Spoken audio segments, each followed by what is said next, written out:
Awesome. Well, thank you everyone for joining us in this edition of TeaTechnique Editorial Conversations. We're doing an AMA, of course, with our editor, Pat Penny. Hey, hey. And a dear friend, Max Falkowitz from Leafhopper. Hey, Max. Hi, everybody. So this is Max's first AMA with us. So he is about to get a very special treatment, something that he's totally unprepared for. Max, just like mute your speakers now.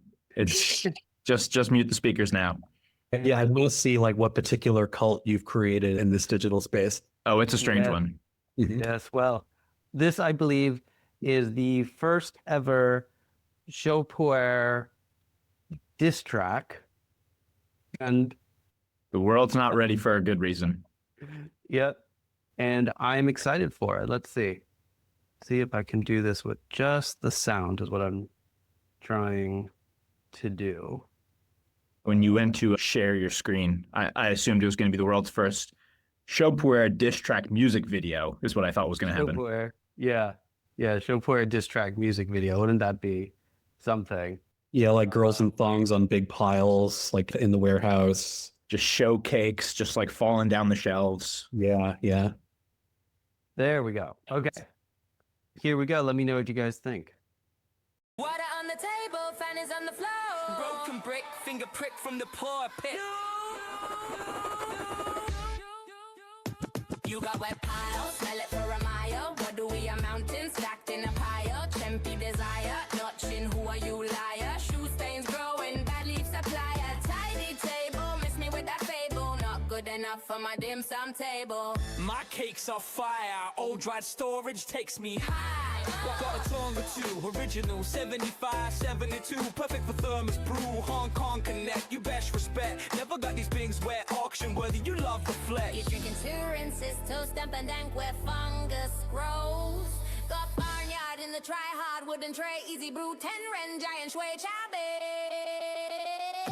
You got wet pile, smell it for a mile. What do we a mountain stacked in a pile? Chempy desire, notching, who are you liar? Shoe stains growing, bad leaf supplier. Tidy table, miss me with that fable. Not good enough for my dim sum table. Y'all talk, sing origin, but your palate's confused. Been drinking wet stored mold and There's a second verse. banner. Enjoying gong ting brews. Used to looking at the IG, believing what you see and buying hot stills. I'm sure it's 80s for real. That's some cringe, cha. No, cha, I wanna spill y'all. Embarrassing my feed, nah. Dark as midnight, smells bitter on sight. The body's thin, no H-Statement's gonna win. Let me break it down. My show's got Campo for a mile. Get your chore in the wild. Sylvania and Oak for a while. Who can lush a mile? Who again brings a smile? That cedar and cacao finish. I know my show's delicious. You got wet pile, smell it for a mile. What do we a mountain stacked in a pile? Chempy desire, not shin, who are you liar? Show stains growing, bad leaf supplier. Tidy table, miss me with that fable. Not good enough for my dim sum table. Spill that tea. No, really, spill that tea. No, spill that tea. No, really, spill that tea. Spill that tea. No, really, spill that tea. Really, spill that tea.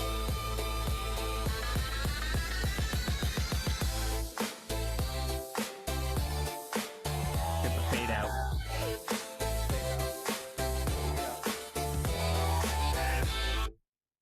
So Max, this is just how we naturally drop the engagement on the post is like people listen to the first 3 minutes and then we just see the drop off rate is just precipitous. When does the collaboration with Aquafina come for this? Make it real New York. Yeah, wow. What is the story behind this? How did this come about? Just started messing around with this, and now for the AMAs, we usually play a song at the beginning. That beautiful. Love it. Great. They've only gotten better, actually. So Max, you now is the best version of this. It's only been worse in the past. Which means in the future, they will only get better. True. We hope. Invest now for great returns. What did you think, Pat? I mean, it's It's the best one you've done to date. I'd love to get Max's thoughts on AI music, AI generation, AI for tea-related things. I'm sure you've got a nice nuanced take on that one. Yeah, it's rare to have something that is an existential threat to your work and your livelihood, and also an environmental disaster and an unregulated rogue state project that fills you with dread every day. So for one technology to really combine all of those attributes together, those boys are working hard. Yeah, Jason, way to start off light with that.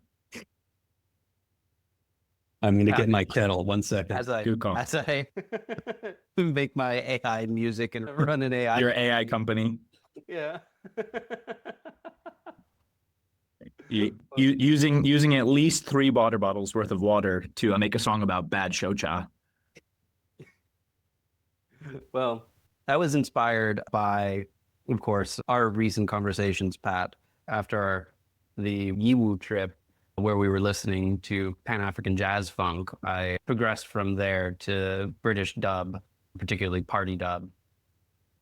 I'm still on the Pan-African jazz funk. I really enjoyed that. I've got a few albums downloaded now for just plain listening, all that kind of stuff. What music have you been listening to recently, Max? This is a really cringe answer, but in addition to the Hans Zimmer soundtrack for Dune, the film, and I am very Dune-pilled. My dog is named after Frank Herbert. His name is Frank Herbert. And there is an additional album called the Dune Sketchbook, which is where he just kind of gets extra weird and funky with it. And that, while walking my dog and riding on the subway, is like, you were so Bene Gesserit maxing while listening to that. It's beautiful. I only made it to book 4. I don't know how far you've gone in this. I haven't gone past book 3. I need to sit down and do you don't need to. You don't need to. Just stop there. You missed the sex nuns. You missed the nuns who turn sex into a narcotic. I feel like I missed nothing. I really feel like I missed something. Dogs. You've missed the survival of Judaism more or less unchanged for over 10,000 years, which pops up at the end of the last book, I'm told. Yeah, I need to dig into I do feel like I missed, and it is actually a question that I had coming into this podcast. So why? So I'm Jewish. It's about obvious, but why are all these Hebrews into brewing Chinese tea? I don't understand it, but it's like a thing, like across the tea world.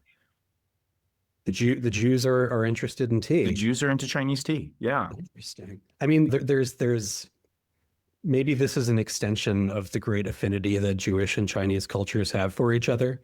I think there's a reason that we get along so well so often, and I don't know. I feel like anything else I say could be very cancelable, but I'm going to leave it there. Probably a good idea. Probably a good idea. I think tea requires the same type of Talmudic study that few topics do. At least the way that you've approached it, that's for sure. Well, Pat, why don't you kick us off in our standard opening question? What are you drinking? Oh, well, you asked the question, but yeah, what am I drinking? So I'm still at work right now, actually. I very luckily just kind of got out of my last meeting to make it here on time. So happy to be with you guys. And I am drinking just a nice glass, actually a branded glass. This is an audio medium, but I've got my nice branded glass for all you listeners. And I just have a ton of Sanjiazai Shangpu'er just floating in here. So some nice Yiwu Pu'er, because we went to Yiwu this year. I think we're probably just going to keep talking about Yiwu until we go somewhere else next year. Yeah, we're still going to talk about Yiwu. Yeah. Jason, I'll kick it to you. What are you drinking? What am I drinking? I am drinking a Yixing red tea, really just to throw it back on the internet Debbie Downer group that says, oh, in Yixing, they don't like tea. They just drink the local red tea. Well, here I have an example of an excellent version of the local red tea made by a real Chaoren and Yixing maker.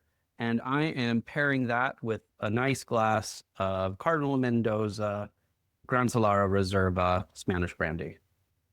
Jason's standard, accessible, and approachable answer. Max? Beautiful. Well, I'm recovering from a bout of sake education that happened last night, which is a great way of disguising drinking too much. So I'm keeping it mellow with some competition, allegedly dongding, that I have been drinking out of this. I don't think the camera is recognizing how large this mug is. This was a recent unearthed find from my great aunt, who I think somewhere between the 60s and 70s must have taken a trip to Mexico and brought back a lot of pottery that probably has led in the glaze. And this has been my new lock-in tea mug. And so the hope is that if this is a competition-ish grade tea, that it can handle just being like sitting in here for an hour and a half, which so far it's been doing well. The lead is just a little extra seasoning. So did you have a little too much like Muroka, Namagenshu? You know, what kind of sake were you having last night? Oh gosh, there was a lightly pasteurized one aged for 2 years that was not proofed down, that had these really nice like maple sap kind of flavors to it. And another that was like, all sake vocabulary goes in one ear and out the other for me. So I'm gonna not even attempt to try and describe what they were, but I'm taking notes and I'm grading what you say. Good. Please grade me harder, Daddy. And then we had another one that was it was like ripe and lush to the point of having that like tropical garbage kind of flavor, like jackfruit that's turned a little. And unfiltered? No, it was clear, but I think also unpasteurized, and from a producer that makes their own koji, which I'm told is very uncommon. And it was beautiful. Like once you get past like the garden, like it was so many different things. And like the language we're talking about it, I think was much more like tea language was much more useful for me in talking about it than wine language. Yeah, this time of year for sake, there's a type of sake called hiyaoroshi, which is basically either single pasteurization or then sounds like you had a lot of nama, which is the non-pasteurized. But this time of year is so popular for sake. So you're making me think that this weekend I've got to go do the same. A little bit of sake education sounds like a good idea.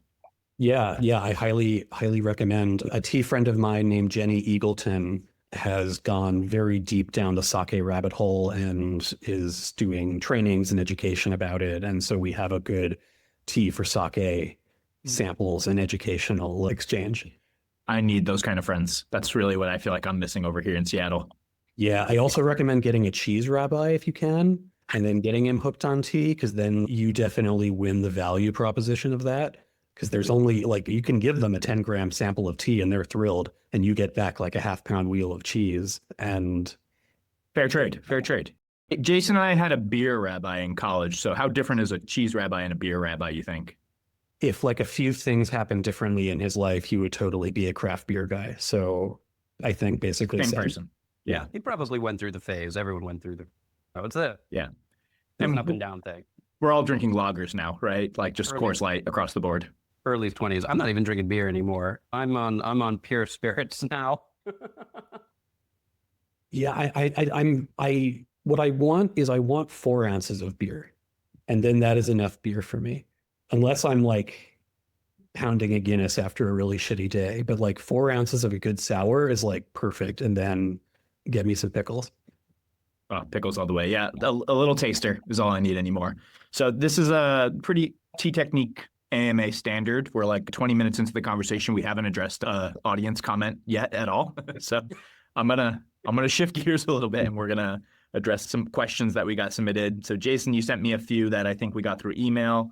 We had a few through Insta. I think, just apology to listeners, I think we were a little late on posting this time. So if you had questions that didn't get sent to us, just send them. We'll get them into the next AMA. All right, I'm going to look over.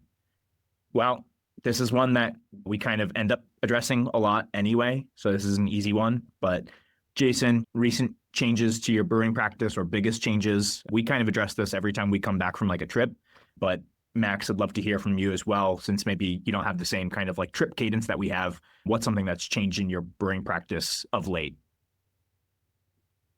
That's a good question, and one that I expect to be able to answer differently in a few weeks. I'm heading to Japan on a very quickie junket to visit some producers, doing a story about the matcha shortage, because of course, but I've never gotten to see production and like tea agriculture at scale in Japan. So that's really what I'm hoping to get out of the trip. And basically am hoping to get corrected by a lot of people about how I'm brewing Japanese tea wrong. The trip is all going to be in Fukuoka, so I don't think I'll be able to get to Kyoto on this trip. Yeah, probably doing all Yame area tea or something like that. Yep. Yeah, the importer has a relationship with Yame, and so but I think it's so great on any kind of exploratory trip to just focus on something deep, even if you have to come back later and visit a bunch else. Just like build a memorable experience for yourself where you get to investigate the culture a little more deeply rather than trying to get a little bit of everything. And I think it just always works to dig in deeper instead. Fukuoka has amazing food culture too. So I think you're going to be in for a treat. Like, I don't know if you're going to Fukuoka city proper, but it's actually a really cool city. I'm definitely going to hit you up for recommendations about that. Then changes to my brewing practice more generally have actually come out of conversations with Jason when we were discussing tetsubin versus clay pot brewing. I have a clay kettle and I have a tetsubin, and my use of them tends to be pretty seasonal, like fall and winter. The tetsubin just feels more cozy, and then the clay kettle is lighter and feels more like what I want to use in spring and summer. And I tend to drink most of my roasted tea in the fall and winter, but I have been switching to clay kettle for a lot more Yancha, and I need to do some side-by-side comparisons, but I'm intrigued to play around with that some more. That's awesome. You and I are so on the same page with the tetsubin, because I actually just 2 weeks ago literally dusted my tetsubin off because I had not used it probably since the late spring, maybe. Just not at all during the summer. And as I put it on the hot plate, I could actually smell the dust burning off. But now we're firmly into like tetsubin season for me. But it was all clay pot for me for a while. Jason, you look like you had something you want to say about the Japan comments. Oh, just this. I thought the sake is a great preparation for Japan. But yeah, you'll have time. And one of our amazing guests and listeners is based in Kyoto area. So he put into the chat, if you're coming to Kyoto, reach out. I'll connect you guys. Yeah, I don't think I'm going to be able to do it on this trip. And that makes 2 trips to Japan where I have not been able to visit Kyoto. And so third time's really going to have to be the charm. And I think it's going to have to be like a big, long, like tea exploration time. Yeah, your brewing practices are definitely going to change when you come back. I go to Japan like almost every summer, and I basically end up drinking like green tea for like a month straight after that, and then exclusively do no green tea the rest of the year, but just 1 full month of gyokuro nonstop. But Pat, you stopped buying Chinese greens the last 2-3 seasons? Just this past season. So the previous season, I actually bought your excess greens. But yeah, I just had too much and it ended up sitting around for too long. So I'm just giving myself a little break. This coming season, I'll definitely be buying some Chinese greens. Okay. Well, you'll just go in with me on the annual Longjing order.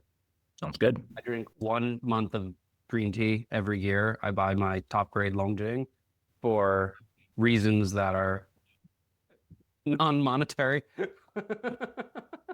You gotta keep up the access, and I do enjoy it for a full year, and then that's it. That's what I drink. So yeah, what does the investment cost of maintaining this relationship cost to you, like per session of actually wanting to reach out for Longjing? What was it last year, Pat? $2.25 a gram? Yeah, that sounds right. I got 25 grams, I think, and it was like $70. So yeah. It's like between $2 and $3 a gram, depending on the season. And it also depends if I can get in on the Fuji cultivar 43. I always get the number wrong. Yeah, 43. Yeah. I normally miss the early season cultivar because obviously I'm not in China during Longjing season. So I normally wind up with the 43, but I don't really mind that much. Yeah, I do like the Chintie. When I was in Hangzhou, Pringchiming, that was one of the only times I had tried kind of the land race variety. And yeah, it was very interesting. I mean, I didn't really bring much back home, which is probably a good call because it would have eventually just oxidized because I don't drink greens fast enough. But it's the only time I think I had it was when I was in Hangzhou. Okay, I've got another one. So what's an aspect of tea culture that you personally don't participate in but respect others doing? This is a cool one. Full tea meditation with Little John. You mean Little John's specific meditation album, right? I do mean Bowl Tea meditation with Little John and his meditation album for Bowl Tea. Yeah, you're not doing like a party rock LMFAO type of situation. No, just the actual meditation album. Yeah. Who do you know that's doing this? I can't say. I think you're talking about yourself. No, this is what I don't participate in. Yeah. One aspect. Max, do you have an aspect of tea culture that you kind of respect but don't really do? Discord, love it for everyone, but it is such an overstimulating environment. And I struggle to keep track of conversations over any length of time. I think a lot about like the archives and architecture of content on the internet and how on the one hand, moving to private spaces like these is kind of a necessity of the surveillance system that we live in now, but none of it gets archived and none of it is obtainable for future generations of people that want to learn. And so it kind of feels like you're just burning through stuff and you're burning through people. And I don't know. And I know that in like gaming communities, Discord is huge and live streams are huge, but it has made me feel distinctly too old to understand how to engage with those platforms. It's not even too old. I mean, I'll piggyback on that. I'm serious about the Bolti. That's one aspect that I totally appreciate. We used to do more of in Institute days. We used to do the guided Bolti meditation sessions pre-Little John and just never kept up with it. So deeply appreciated that and like the loyalty. But I think your answer is much more interesting than my answer because I think that the Discord channels incentivize this idea of asynchronous real-time communication, kind of like Slack, except it's not a curated conversation. So you just get this constant barrage of people coming in, which creates the eternal September problem, right? Everyone's a new freshman on the university channel kind of situation where everyone's asking, rate this, suggest this, I'm looking for X. And so without that type of curated conversation and with that kind of async, choppy, real-time short snippet of text, it becomes both very difficult to search and to follow a trend of a thread of a conversation where there's multiple conversations interspersed. And it makes it, even if you did have search access to the Discord, it makes it basically unsearchable. And so one of the reasons I don't partake in it is because I think that the value is in the long form content and the long form content isn't there. Yeah, there's something to be said for unfettered access to personalities and intellects that you want to follow, but you learn quickly why people need editors and why unfettered access doesn't always produce good results. I think there's also, and I think this is more of a linguistic trend that's emerged through Discord and other forums, is the very heavy reliance on acronyms for brands and regions and producers. It's really alienating to someone who is not, even if they're familiar with tea, just not familiar with that ecosystem. And some servers I've seen have glossaries for them, but then you're searching through something else and that pulls you out of the conversation. I also don't understand how you navigate Discord without tabbed browsing, but that's a separate issue. And I don't know, I think as we think about how do we communicate about tea, both in public and private and semi-private, and we want to spread the hospitality of tea culture, how do we allow ourselves to use shorthand without making it seem like we're all speaking in shibboleths? Yeah, I think when Tea Discord became a bigger thing, tried to kind of ride the bandwagon, and I think I kept up with it for about a month and just found that I felt like I was putting a lot in and really felt like I was getting nothing out of it. And I don't know if it's where I was right in my tea journey. I'm sure for the freshman, Jason, kind of as you said, that it's probably more immediately helpful or could potentially be hurtful as well, depending on what kind of things they pick up. But I basically just check it now, like once a year, to see what kind of shit talk people are doing on TeaTechnique. I'm basically not able to find anything via search, as has been mentioned here. And then I never look again for like another year. And a year later I go, oh, did anyone talk shit on anything we're doing? And then I can't find anything. Yeah, that's how it's gone. Did they? We don't know. Usually I can't find anything is once again the issue is I find nothing. Wow. Except when I search Jason Cohen, and then I find a lot. Yeah, everyone's unrelated to TeaTechnique. Everyone's complaining. All the AI music albums he's been working on the side. I know. Okay, let's see. What's the next question I got on here? Jason, this one I think was to you specifically. If you rebuilt the Tea Institute at Penn State model outside of university, what parts would you keep and what would you change? Ooh, it's a really difficult question.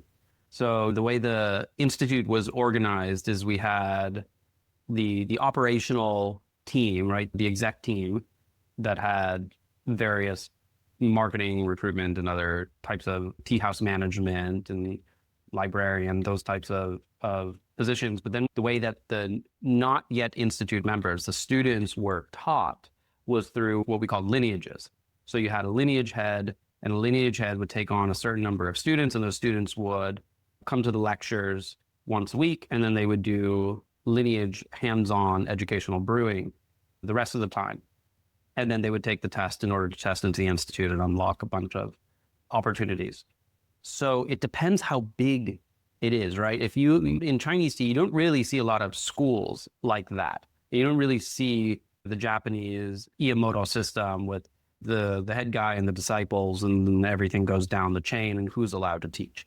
And part of that is just the ethos of the culture around it. But part of it is also the size. Most people are learning from singular teachers, and they're picking up all of their good and bad habits and their sourcing and their preferences. And so I think one of the things, and I didn't have an appreciation of this until later, but one of the things that was really interesting about the Institute was having those lineage heads who had some different ideas or different preferences or created debate amongst different groups of teachers within the same school, with all following kind of the same track. And they did a great job of setting up some really fun and interesting environments where it was very competitive, where you'd have people from different lineages doing brew battles, brewing the same tea, and everyone tasting their tea and critiquing. And so how much of that is possible to recreate outside of a university system? That's really hard to say, right? If you have a small group, like take the Talk Taste Triage group, which max 6, 7, 8 people show up. I can't fit more in my tiny Manhattan tea room. If they show up, it can be an open, easygoing conversation, or sometimes people request specific lessons. So the one that we held last night was on Menghai tea, and I actually focused it around the areas of Bulang and the flavors between Xiaoshu and Gushu, Bulang and related region tea. And that's easy to do as a one-off. Prior experience and all of that depends who your teachers are. Easy to do for me as a one-off, and bring people in and get them to a level of understanding of, okay, here's what we should be looking for, right? So we were tasting each tea blind and saying, do you think it's Gushu? Do you think it's Xiaoshu? What do you think of this tea? And by the end, everyone was basically getting it right. It was amazing. It was a wonderful lesson.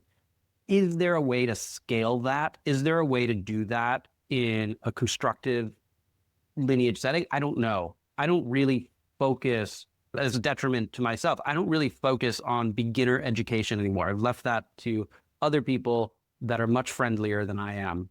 And it's a personal fault, freely admit it. My focus is like, how do you take people that already know how to brew and are already drinking and already sourcing and tasting? How do you drive them to get to this next level? How do you progress the praxis at the vanguard of this art form? And so thinking through, how do you get beginners trained to be good brewers and good tasters? I haven't been in that world for such a long time, but I don't know what's possible to do outside of a university environment. And you were there, Pat. I don't. You can respond to that. It's just so localized, right? It's so hard if you don't have a place to center around. We had the Tea Institute, right, in the building, in the room that we would gather in. And really that gathering point became a third place. It was just somewhere we all kind of congregated, whether or not there was a lecture scheduled or whether or not there was brewing practice scheduled. There was just such an open door of people coming in and out and congregating and learning about tea that I think without having that space, it's very difficult to replicate or even do something similar from an educational standpoint without that space existing first. Like your living room or the room that you're in right now, Jason, can't really become that space because it's a semi-private space, right? Like it's your apartment. So I don't know whether you want to or not, like how you would go about having a public space that does education where you're also like paying rent in like a city like Seattle or New York and doing it in a way that makes sense, right? That's like educationally driven, not financially driven. What do you think, Max? You deal with a lot more beginner education than we do. Yeah, I'm thinking of a fellow named Miles who has been doing this project for the last few years where He's serving free tea to people around the city. He sets up a little folding table in parks or food pantry distribution lines, and then they do other events. And it's all donation based, and it's just about giving people free tea, having conversations with your neighbors, doing the like actual work of building community in places, using tea as a lubricator for that. And the organization has expanded beyond this one person. There's other people that volunteer, but it behaves in a very classical like anarchist type of environment where there's no centralized authority and there's administration, but the shape of the group is formed by the characters of the people that populate it. And I think there's a lot of potential for non-commercial groups like these in different cities that have some sort of public service component, and then also provide ways for people to gather and that allow different people within that community to take different roles of education. And it incentivizes the teachers by getting to deepen their own craft, and it incentivizes newcomers by getting a variety of programming from a lot of different people without it having to seem like a cult from one particular weirdo. So I'm really bullish on what they've been doing at that project called the Tea Stand, and I hope to see other programs like it elsewhere. A few years ago, some friends who have various tea companies in or near the city and I did a series of classes that they weren't as focused as lineages, but they were like an introduction, and then let's look at Japanese tea, let's look at Chinese tea, let's look at Indian tea, and different reps from different companies led those different classes. And I did the intro class, and then somebody else did one on this and this and this. And we eventually kind of wrapped up the program because it was hard for us all to maintain with our schedules, and we were mostly doing it as an excuse to go out for dinner and get drunk. So then we just started doing that without the classes. But it was really fun to do, and it was really great to see people from different companies express their vision and allow the guests to just kind of pick up what they wanted. So I would love to see more of those types of collaborations between companies, especially ones that have places like tea rooms available that need nighttime programming. Like, I feel like there's a lot of useful collaboration there. It leads us to another question that we got about, you could find the exact phrasing, Pat, but it was basically about that, Max, that you've held these. Hey, I have it in front of me, actually. I can read it. So you run a lot of, this is to you, Max. You've run a lot of public events in a way that like TeaTechnique does not. And we've attended some of those public talks. Like, what have you learned about tea and the tea world from hosting these kind of ticketed events? That's a really good question. One is how incredibly well-informed people have become. I've been writing about tea for about 10 years now, and people were even knowledgeable then compared to when I was learning about tea, but now there's an amount of sophistication about what gushu means, what organic farming actually is about, what direct trade looks like and how it behaves, and a lot of interest in spiritual aspects of tea, the chemistry of tea people have gotten very into. So I think there is a growing group of people that are progressing their praxis through whatever areas they're getting their information from. So that's very inspiring to see. And it makes my job easier because I feel like as I've matured as a writer about tea, I get to kind of grow up with people who have been growing up with me.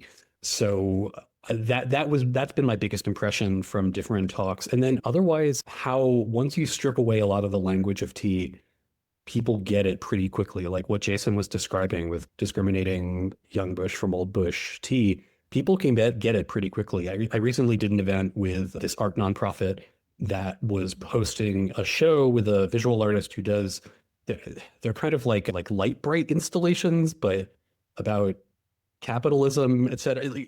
I'm describing it poorly, but it was really cool. And we did an exercise where I brought two pu'ers, one very strong and tranquilizing Laumanu, and then a 30-year aged ripe that was like very loose and very drinkable and just really nice. And we had people walk around the exhibit, and then we had them drink the Laumana tea. I led them through a kind of tasting exercise, kind of trying to draw their attention to different parts of their mouth, of their body. And then we had them go through the exhibit again and see how they kind of have what about the art changed of their impressions to it.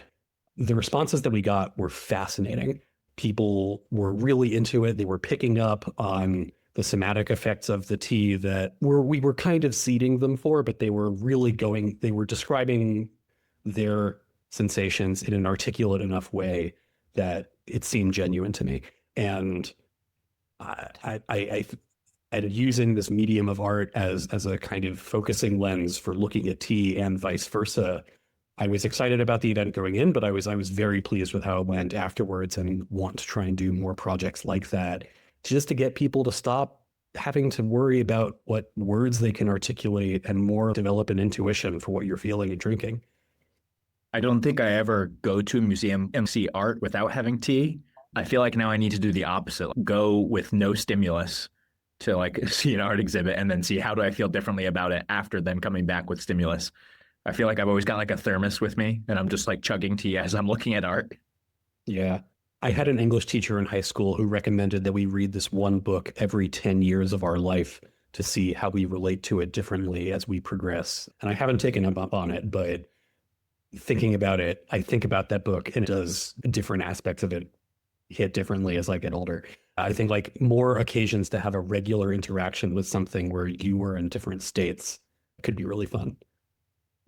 Yeah, I mean, it's very much the same for tea itself, right? Like, I mean, the way you approach it in your mindset every day is going to affect how that tea tastes. So I think taking that instead and applying it to some other stimulus is really, really cool. Now I kind of want to go to the Seattle Art Museum and just try a couple different teas and see how I feel. Yeah. All right. We do have some questions that the editorial team actually wrote. So we wrote them with you in mind, Max, but Jason, obviously you can answer them as well. So some of these are based off the recent tea chat. So sorry to listeners, we're going to do our own selfish questions first, and then we'll come back to yours. In the recent tea chat, Max, you had said that many farmers have very strong opinions, and sometimes they're wrong. And Jason, you've written about disagreements among tea makers as well. For example, the difference in acceptance of Yishun cultivar and Yiwu, which we talked about in multiple podcasts. How do both of you navigate situations where your trusted sources might fundamentally disagree? What's your epistemology for competing claims when you can't simply defer to authority? Mm. The editorial team put together the easy ones. Yeah. The easiest questions for us, Max. Yeah, this is a good question. I can jump in, or if you wanted to start off on that one, Jason. No, you can go right ahead. Yeah, I treat learning from tea teachers as reporting and journalism. And one of the rules of journalism is that if someone says their mother loves them, you have to go and verify it with their mom. So I always maintain a kind of base levels of skepticism, just because you don't, any source can misrepresent things in any number of ways, intentionally or not. And it's a mixture of skepticism and just kind of keeping an open mind and seeing where the conversation takes you. And like, once you start digging around and learning about something, like your smell test for what seems right or wrong can be that is a separate skill to hone that I think is part of the benefits of this type of education. And it's really difficult in the moment to try and suss out what someone is saying versus what your gut is telling you. But if it's on a trip, then you get to go home and then you get to drink some tea in a setting you're more familiar with, and you can think about it in a different way. And I think it's kind of like watching a movie where like you might walk out of the theater not really digging it, and then like you realize you've been thinking about it for a few weeks afterwards, and it's sort of a realization of, oh, like maybe they were wrong about this thing, or maybe this technique that they used was flawed, but something else that they were pointing out like has resonated with me in a way I didn't expect. Jason? It's different but similar in some ways. What we do is similarities to reporting, but is very different in its objectives and how we go about it. So we trust but verify, but I think of it almost as dividing the knowledge into things that are factual, things that are either true or false. Like, is that flavor of Yeshang, is that wild tea? Is Daya cultivar Asamaka? Is there been hybridization between the Asamaka and the China variety. So you have these factual things where people will say things, or there'll be inherited knowledge, and those things you can go back and verify, or you can understand the sequence of events that cause them to believe this, either it being something that's common knowledge that's just adopted over conversations of time, or whether it's something that is the terribly named indigenous knowledge, right? Things that matter to farmers, but perhaps matter less to drinkers, or think of less in drinkers. And then there are these things that are preferences, that are acquired, acculturated preferences. So when you talk about yesheng, right, and they say, oh, that's wild type. Wild type is bad for you. Wild type is poisonous. You shouldn't drink wild type. You shouldn't be producing wild type. There are two sets of information in that. There's the information about factual, is yesheng wild, right? Why do they believe that yesheng is wild? Is there evidence, and can we genetically test, and can we do other tests to determine if yesheng is wild or hybridized or something else? And then there's this totally other side that can't be answered with a right or wrong about the preference. Why are they promoting this idea of not drinking yesheng tea, and why other families disagree? And so when you trace that, you can write factually, or the way that we go about it is we then write factually about the facts, and then we present both sides of the argument where there's merit on the opinions. And in Cult of Quality, in the more freer blog format, I'm pretty open about my opinions. But in TeaTechnique, we try to do a thorough job of steel manning both sides of any argument. And maybe if one argument is obviously superior, we'll come down on a side and say this is what we think. But yeah, we go about it thinking through what is factual and what is acculturated preferences, because those acculturated preferences can be as interesting as the facts, right? The fact that some tea farming families in Yiwu produce yesheng and others avoid it and think it's bad is incredibly important and incredibly interesting. And it might be much more interesting to many people, particularly to drinkers, than any information around, well, here's the 6 back crosses between a Samaka and Qizhong wild type that forms yesheng. That's interesting to me. And it's going to be 100 pages of genetic backcross information, and just all captured in one footnote that Jason's just dreaming up right now. One footnote, at least 8 semicolons, a few M dashes. It's a single sentence. That's what I have to deal with, Max. I think similarly on the parsing fact from fiction and parsing opinion or strongly held conviction from one authority to another, I think this is something that we were kind of like baptized early in, Jason. We went and studied with various teachers that were kind of available in our local area. So for us, that was mostly New York City when we were at Penn State. We brought in teachers from other countries. We had people who are considered relatively like experts from Taiwan, from Korea. We went and studied with experts in Japan. And we found that across the board, whether it was about the same product or whether it was about teas from these different countries, there wasn't always agreement on a lot of things. And so I think within the first 2 years or so of studying tea, I had a pretty clear idea of everything that I learn, I need to take with a grain of salt and realize that I may be presented with something that actually like completely contradicts it. And whether one is true or not, I kind of have to hold both truths as being possible. And it depends on who I'm engaging with or how I'm engaging with tea for my own purposes that I decide kind of which one do I think is more important in this scenario or more real according to my experience, or when, as you mentioned, verifiable, what can actually be verified. And it's interesting having to, I think, navigate tea and information in that way, particularly like over the last nearly decade now. Like I've taught tea to actually predominantly beginners just for fun at my company, which is a relatively small and unheard of coffee company. But, you know, people who are just interested in tea, and I'm kind of approaching it from a beginner's lens. And these are people who are often pretty knowledgeable about coffee. So I end up getting well-informed questions coming from an agricultural side, where there's times where I'm like, well, actually, I can't give you a factual answer on this. These are the arguments I've been presented with from 2 different experts who are well-regarded in the field. And here's what I know. Make of it what you will. It's kind of hard to give that to some people sometimes. I think it's taken years of having information presented to me that way to be okay with it. And there's a lot of value in the way that you distill the information that you've received into here's what some people say and here's what some other people say, and that there's a creative act in the way that you're organizing that information, but you're also doing a great service to people by giving them those options. And like I always say, teach the controversy. That's why I want intelligent design, like offered equal opportunity in schools. Some things I feel like I have the ability, the creativity to synthesize, and there's others where I'm just like, here's the story, guys. You figure it out yourselves. That's why I like writing. Writing as the medium. To that point, Pat, there's been times that the editorial team starts with one opinion and ends with another. There's times where you present something and I'm like, this has to be wrong. There's no way this is right. And I love to prove Jason wrong. So I do as much digging as I can possibly do.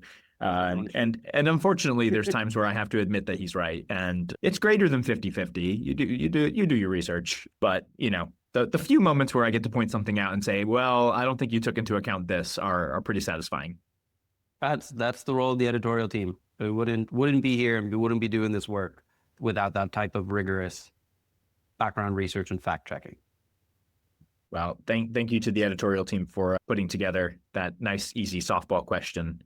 We'll throw it to an actual easy one, which I think will nicely queue up an audience question. So, what was the last tea that reset your scale? What was the last tea? I have two answers to this. One of them was you and I, Pat. It was one of the Yibong teas that we tasted while we were in Yiwu after visiting Yibong. Mao Duo or like the Dahe Shulin tea? The Dahe Shulin and the Danju. The Danju we did, the one that got away? Yeah, the Danju that got away. The transcendent reset your scale, top of the top Danju.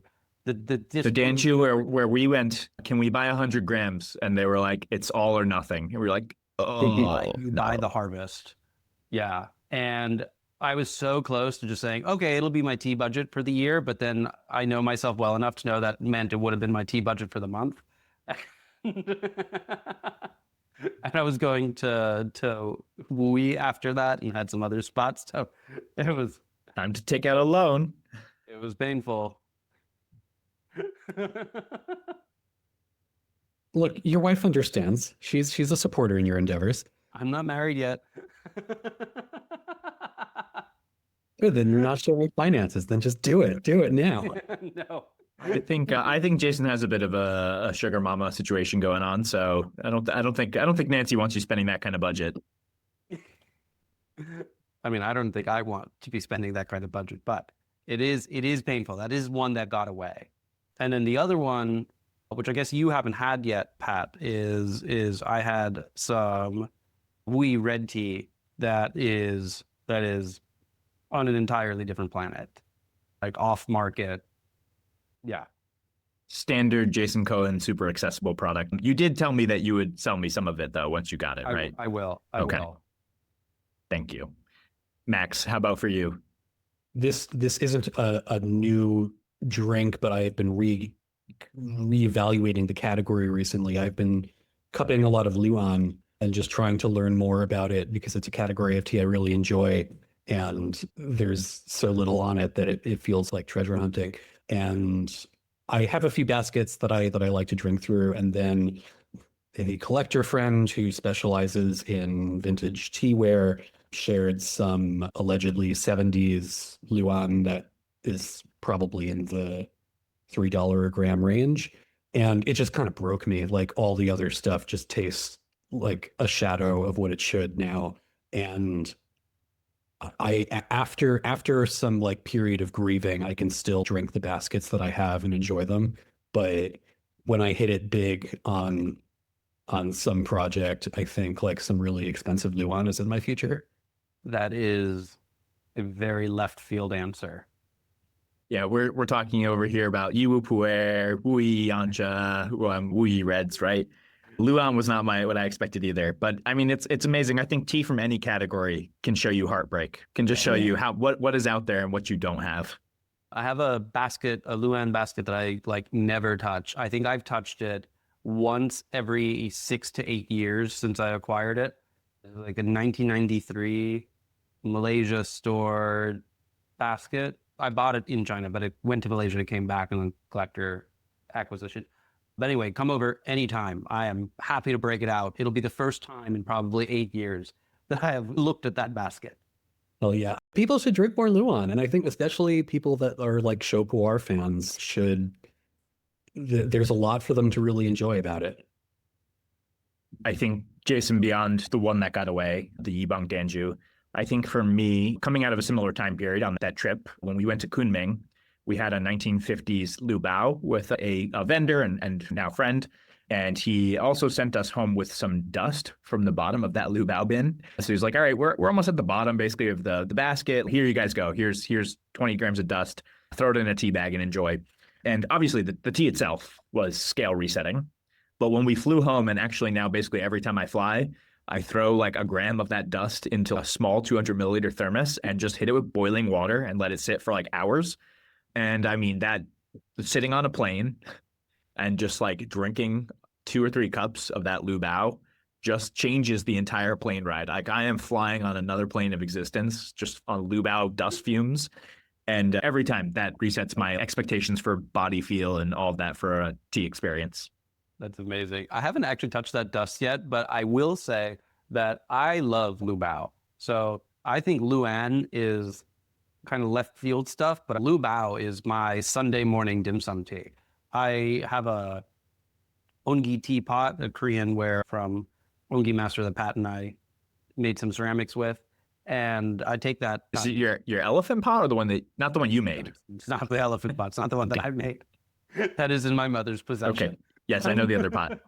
But yeah, it's with the gold leaf. And I just pack that with Lu Bao and we go brew after brew after brew with dim sum. And I love it.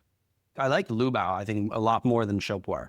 I've pretty rarely ever touched Show Pu'er, and I love Lu Bao with food. The problem is, like in the last decade, everyone else has also started to like Lu Bao a lot on the West. And so I feel like 2014, 2015, you could get some really good Lu Bao for a good price. Now Lu Bao prices compete with Shang Pu'er prices. For age stuff, yeah. Yes. Yeah. Okay, so I think this question teed us up nicely for one of the audience questions. So when you guys talk about reference teas or reference for quality teas, do you mean you've literally tried hundreds of different teas and remember what they all tasted like? Or is it more like you've had a few really exceptional examples that recalibrate your scale? Because I have a terrible memory, and the idea that I need to remember every tea I've ever had is stressing me out. So what do you say to this Don't reader? stress, Pat. It's not me. I'm so trolling. Why don't you answer that, Pat? You didn't answer the last question, so why did you answer that? I did answer the last question. It was the Lu Bao, but yeah, this is hard. So I think for me, I approach it first as like just reference flavors or just reference to products in general. I think tea is like a category down or a bucket down. So first, it's kind of like, how do I, across all taste and all products, how do I just think about flavor and products? I think that that's what I reference more than I reference any singular tea, unless I'm getting very specific about categories. But yeah, reference teas or references for quality tea, I don't feel like, well, one, I don't remember every single tea I've ever drank, and you don't need to either. I think what I really remember is what are some of the attributes of tea categories that I find to be really pleasant, and I've been told by authorities that indicate high quality, whether it's for a certain area or a certain production style. And then I think about how I've experienced those in different teas, whether that was actually a really good tea or really bad tea. How did that quality show up? And over time, I think I learned to flesh out how that quality appears and how it feels to me and how I experience it. And then that's how I then approach teas across the board. There are some rare instances where there's like a very specific reference tea, right? So Jason and I brought up that Yibang Danju that we experienced this year. Year to year, there might be a handful of teas, like probably under 10, that I remember and go on to remember because of how they might have recalibrated my scale. Thinking back to when I started drinking tea, there's a very few handful of experiences I probably still remember to this day that really still inform my references. But I bet you if I revisited them, there'd be things that I feel differently about now, right? So it's not, I think, really about remembering everything you've ever drank. It's about, I think, building up the skills to then know what is important. Go ahead, Jason. But you're a better taster now than you were then. And Yeah. you've developed better sensory memory. Because I actually take totally the opposite track of you. My answer is unfortunately yes. You should be striving to remember. Look, if something is bad and you spit it and you don't like it, right? Like, fine. It's not the most important thing to dwell on. But for anything that you believe is good, you should be building up a sensory memory and a catalog, particularly if you want to do blind tastings, right? There's two schools in tasting, and there's the ability to describe what you're tasting with a large vocabulary and all that, and there's ability to do blind identification. And for various reasons, a lot of people believe that the true test of skill is blind identification. So sometimes people show up with a cake of something or tea or something to like a talk taste triage event and say, identify this, right? And that is really a catalog search. Identify this, you fraud. Yeah. That's how they say it to you, right? Yeah, exactly. I mean, it's pretty antagonistic. And sometimes they believe they know what it is, and sometimes they really don't know what it is. But in either case, it'd be very troubling to get it wrong. And so you have to go through all of the things that you've tasted and cross-reference this. And this is something that they train like in wine school, right? The idea is blind identification is the proof that you are a quartermaster sommelier or master of wine. Is it identical in tea? Well, it's much harder in tea because of processing variations and agricultural variations and batch to batch and brewing parameters and all that. But I take a bit of a different track. And one, I do take very extensive notes and everything that we're tasting, and I transcribe those notes and I try to work it into a system.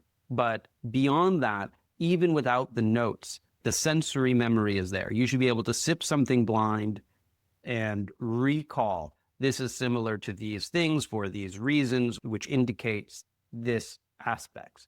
And like, is this the most important skill in your journey of tea? It depends what you want to focus on. But it is something that a lot of the most experienced practitioners and teachers can do. And confirm the massive amount of notes you take on every single tea you think possibly could reference or inform you in any way, shape, or form. Jason annoyingly takes out his notebook basically all the time. I think it's really about finding a process that works for you, because mine is kind of the exact opposite. It's really based on intuition. Part of the work is developing your palate and learning how to recognize dimensions that can point you towards reference teas. But I also always want to ask, like, reference to whom and a reference of what? It's very tempting to think of this as a fixed canon that can be replicated to different people's mental mappings of something. One, the taste of things changes over time. Scotch used to be aged in sherry barrels, and now it's aged in bourbon barrels. And also, depending on who your sources are, their references and their cultural context is going to inform what they view as a reference tea. So for me, I look at it two ways. There's top-down canon and bottom-up canon. And when I was a baby food writer who was covering the barbecue boom in New York City like 12 years ago, my boss, Ed Levine, asked me, well, what's your reference for brisket? And I didn't have an answer to him, and I was very embarrassed. I mean, you are Jewish, so there's a reference, right? Yeah, but the reference is like bad flat that is cooked in too much Lipton onion gravy. But the brisket that I was writing about that angered my boss so much, I do consider one of the reference briskets. And it was from like a guy from like a hipster from Brooklyn who just started doing brisket for himself. And I have tasted a lot of brisket since, both in New York and not in Texas though, so don't at me. And I still feel like that brisket I had was a reference brisket. And yeah, sure, if I tasted it again now, I'd probably have different perspectives on it. But part of the skill is like you kind of know when something like clicks, and you can either get that by really trusting someone who is trustworthy in the way that they think about something matches to what you're thinking about, or it's from like developing the intuition to recognize like, oh, like this is really special in some way. Does that favor teas that have some particularly memorable part, even if that also includes flaws? Probably. And that is a problem in a lot of different fields of food and drink that people have to reckon with. But that's all the more reason that I wonder reference to whom and reference about what. Yeah, I love the temporal aspect that you were bringing up there, because I definitely think there's recency bias, like in my references, right? Everything I remember from this past year being amazing has kind of reset the scale, and it's reset it because it's the most recent. But in some cases, I believe it's because it was better as well. But if I were to try 7638 Shopware from 1976 again, how would I feel about it? That's one of the early reference teas, I think, for Jason and I, one of definitely the scale and defining teas of what Shopware could be. Jason, go ahead with what you were going to say. Well, just I don't disagree with anything that you said, Max, but it's interesting, right? Because I was talking about these two branches of knowledge, the ability to taste and understand and intuit what you're tasting, and the other side, this blind identification. And it sounds like from your description that you've decided to focus on one of those aspects above another. I don't know if you would agree with that.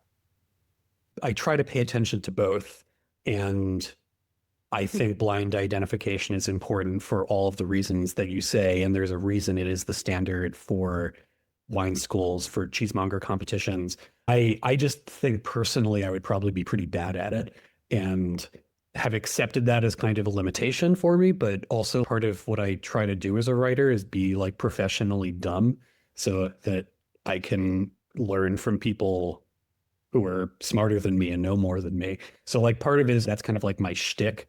But it's also like that has been the way that has been useful for me to pursue and obtain knowledge. And that might not be the same for other people. I think you have to find your own path through what that means. But yeah, I do think it's important to follow both of those pursuits. And the way, Jason, that you were talking about breaking things down into what can be proven factually versus what is opinion versus what is cultural context, I think is a really useful framework for thinking about all of these things. Okay, I love it. I think we'll jump into another question that we got from the audience, and I think this is maybe coming off of your guys' conversation previously. So, is Wuyi Yancha even worth drinking at this point? Your trip report made it sound pretty grim. Should those of us in the West just accept that we'll never get real Yancha and focus our energy and money elsewhere? Because I've spent a lot of money on Yancha. So I don't know, Jason, if you want to take it first, since it's based on your trip report, but I think you guys talked a little about this in your conversation. I'm just going to say he did not. Whoever asked the question, I don't know how much you spent, but you did not spend a lot of money on Yancha. I'm sorry. If we have to talk about the cost, you didn't spend enough. Jason added another member to the Jason Cohen hate club. Yeah. The unfortunate thing is that it's basically true. I'm not saying you should never drink any Yancha. I'm not even saying that Yancha from outside the Zhengyang or the ecological protection area is bad. It's not my goal or my point. If things taste good to you and you're tasting it against other things and you have multiple references and you like it, by all means, continue to like it. Just don't take it to be the target, and don't take it to be the be all end all. I mean, every single time I go back to Wuyi now, far beyond other places that we go, my scale gets reset on basically every cultivar in every region and every style of processing. And part of it is that the access isn't there. What people are willing to share with you depends on how often you show up, and you have to be able to prove that you could taste the differences. So I'm not saying don't buy what's available to you or what's affordable to you in Yancha, but I am certainly saying don't over-index in this specific tea. My advice in every other class of tea is go out and spend as much as you can from a trusted source and try something that's great. And don't buy a ton of it, buy enough that you can do a couple of sessions over the course of tasting with other things and with other people, and see if you can come to the realization of why it's great. My advice in Yancha is do not do that, because you are not going to get what you want to get. Max, do you have a take on this? Yeah, I'm a lot less teleological in how I approach learning about these teas, and that's a kind of woo cop-out, but I guess my first question to you've spent a lot on Yancha is how was it as a tea experience for you? How did it compare to other teas, both in that price range and not? Did you enjoy it? Did you feel good drinking it? I used to write about restaurants a lot, so I'll put this in the context of restaurants. There's a lot of restaurants that are canonical in New York City that I have not been to, despite at various points having a budget from a company to do so. They're either too exclusive or they're just too full of models and it's kind of annoying and triggering to be there, or just whatever. Like there's a million restaurants in New York and a lot of them are so stuffed with reservation scalpers that like you just can't get in. And so even though I live in the same city as these restaurants, the food that they serve is essentially academic to me. I will never taste it. And thus it kind of doesn't really matter to my experience. And if I were being asked to rank what are the best restaurants in New York, that would be a problem. But if I were approaching this with the goal of I want to eat well and I want to not get ripped off and I want to eat from people who have a creative vision, you can do that at a lot of different restaurants that don't have to be from that vaulted list. And I think what Jason is saying is absolutely true. You don't want to over-index on what your experiences are versus the apex of something. But I think that's kind of true for everything. And ultimately, I don't know, tea is made to be consumed and enjoyed, or at least hopefully. Okay, most tea is made to just be sold. But if you're presumably spending enough on Yancha that you feel like you're spending enough on Yancha, you're buying tea from someone that is making it so that you can enjoy it. And if you enjoy it and you have a good experience with it, like mission accomplished. That's the purpose of the transaction. Your answer is so much nicer than mine. That's why you have a much larger readership. I think my take on this is just maybe a little bit more in line with Max's, in that whatever you were comfortable spending and whatever you got, if you enjoyed it, that's great. I don't hyperfixate on what is real Yancha. I would just whatever opinions you've formed from what you had and what you enjoyed, just be ready to hold them loosely. And I think kind of similar to what you said as well, Max, just being open, right, to learning, whatever you've consumed and whatever you got, whatever information your vendor gave you, know that might be true for them and for what they said. But how true that is, if you were to take that context and actually go to Wuyi and then experience something similar, you might find contradicting points of view. So just hold those opinions loosely. And I think you can enjoy whatever amount of money you spent on your Yancha and just keep enjoying it. Yeah, don't focus. I mean, Jason and I, the first time we went to Wuyi, I think we had a very suboptimal experience. I certainly think before that, we had Yanchas from Taiwan. We had Yanchas from Western vendors, sourced through people in Taiwan, sourced through Western vendors that were better than a lot of what we had when we were in Wuyi. So always be open to learning and don't be too dogmatic on what you hear or learn about the products that you've bought. That's my hot take. All right. I think we maybe have time for one or two more. And for those who have joined us online as well, feel free to, if you have your own questions that weren't submitted before, feel free to drop them in the chat and you'll be shortlisted. You'll go right up first. We always prioritize the live questions. I just want to shout out to great Aunt Jackie. This mug still has tea in it after an hour and a half. And that's the power of the giant fucking mug. Hell yeah. See, I'm sitting here empty. I mean, you can see it's just the dregs now. There's no liquid in here. I'm getting thirsty. I just want to say that this is great. Jason's like, I just want to say this bottle that none of you can find or afford is awesome. Yeah. Cardinal Mendoza's, this is not accessible. Yeah. Relatable. All right. The most accessible thing I've drank on this podcast. That is true. So we were talking a little bit about vendors. So I think this is a fitting question. Should vendors explicitly say things like this tea is for drinking young or this tea is for drinking aged? Or is that claim inherently speculative marketing? What do you guys think about that? Vendors making specific claims around how you should consume the product.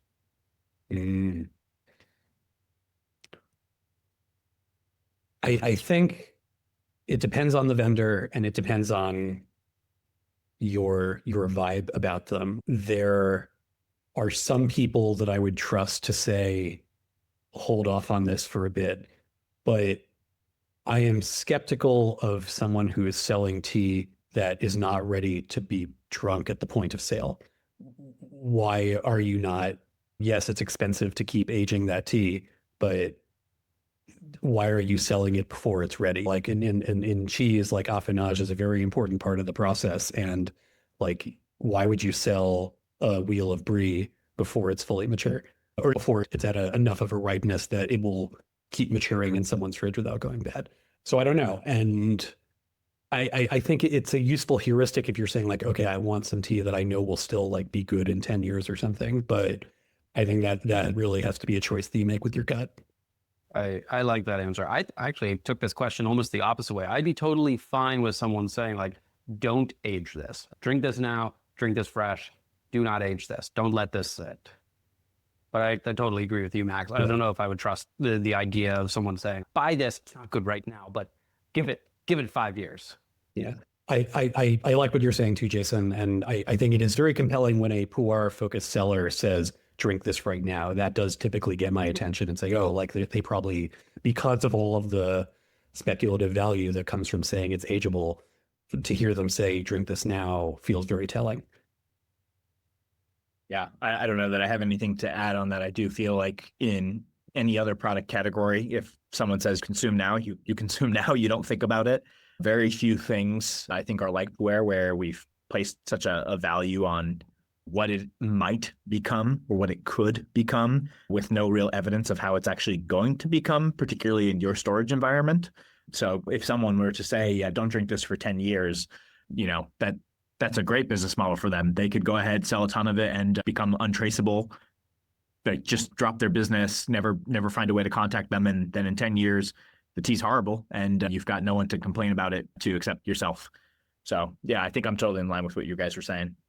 There's a brilliant racket about this in the bonsai world where you sell juniper cutting that you've taken off a branch and put in some soggy soil.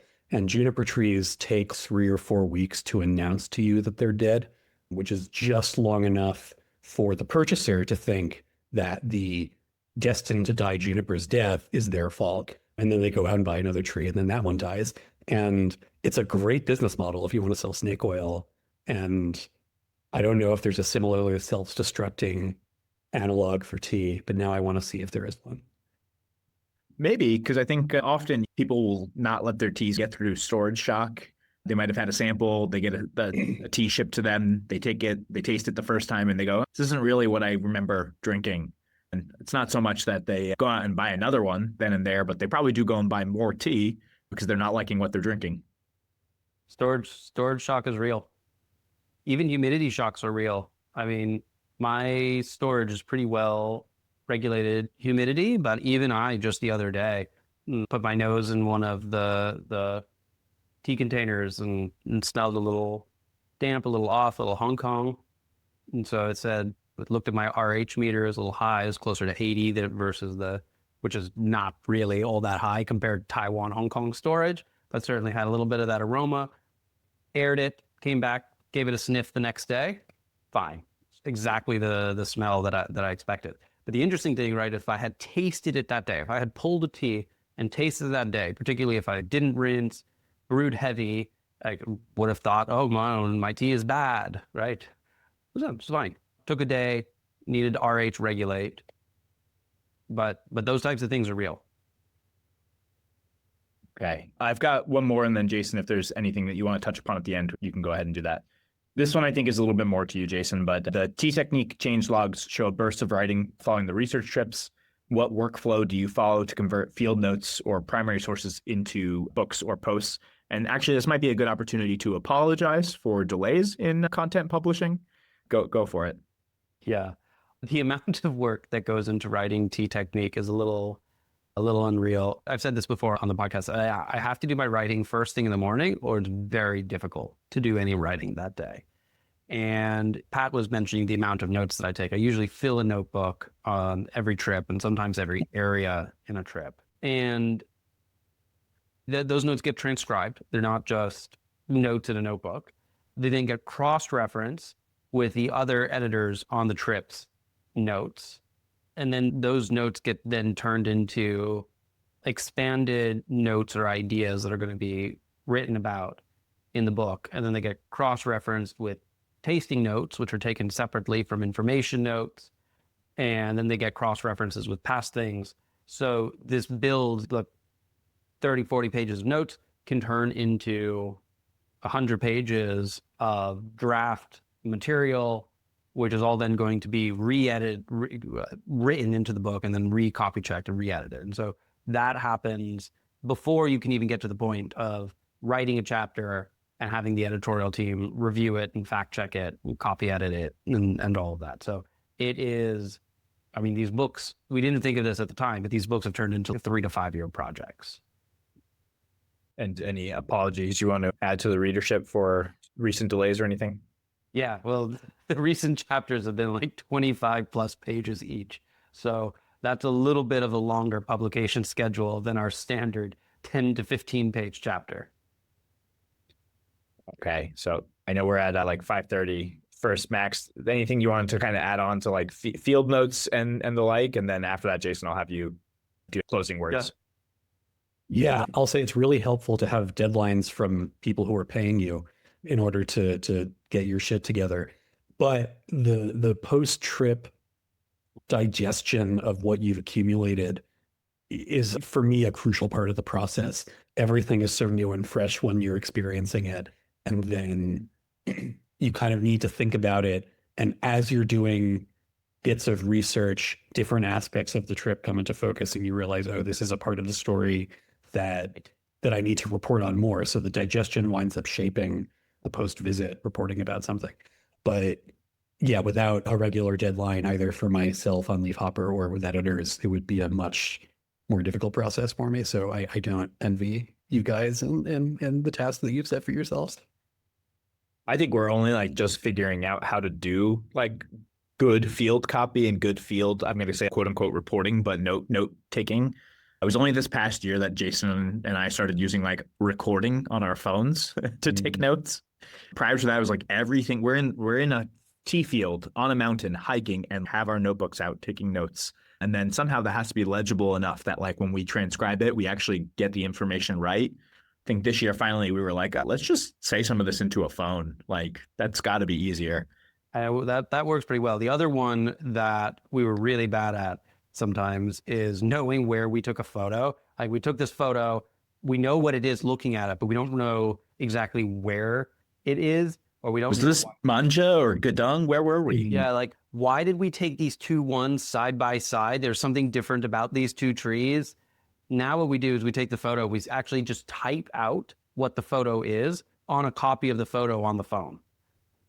Yeah, so much of my reporting is taking photos of things that will never be part of an article, but are just like, this is easier to record in a picture that will unlock a semantic memory for me later.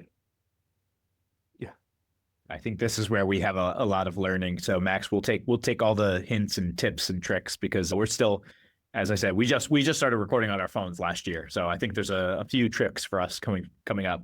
I love the recent trip reports. They feel informed and human. Like they're like critics' notebooks would be like the newspapery sort of version for them. And I whatever you guys are doing, it's working.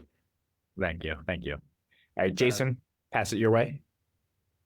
Yeah, I don't know. Is there any questions that you had, Max? Anything that you wanted to ask? Oh, geez. I've just been preparing for another round of hot takes that you're going to throw on me last minute. So, and with that, let's take out our hot takes. Hot takes. I don't really have any hot takes for this one. We usually do a round of hot takes right at the end, but I don't know. I think we mostly covered it.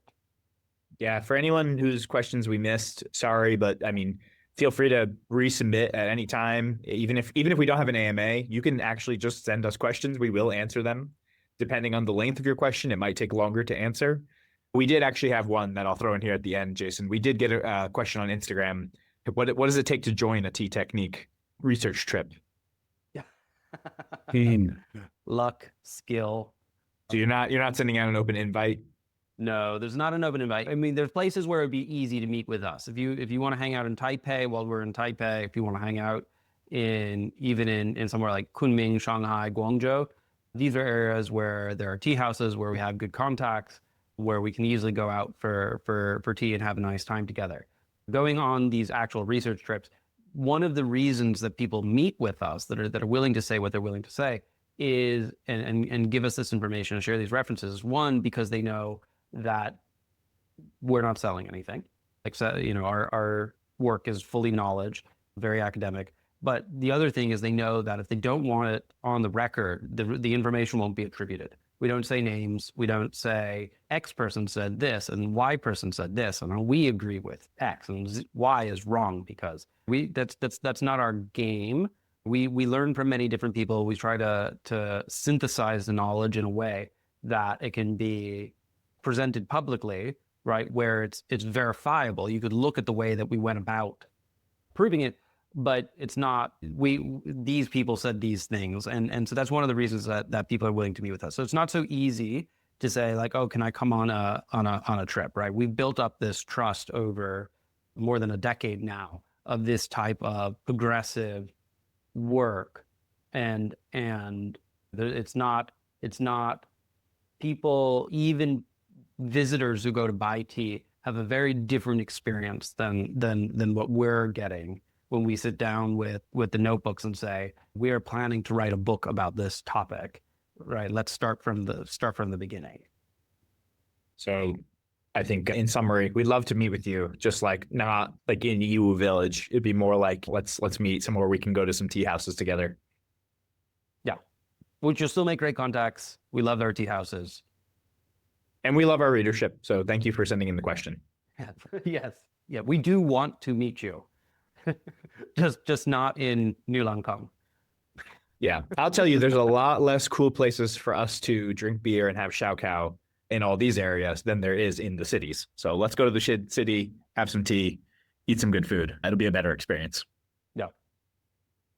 Okay, Jason, pass it to you.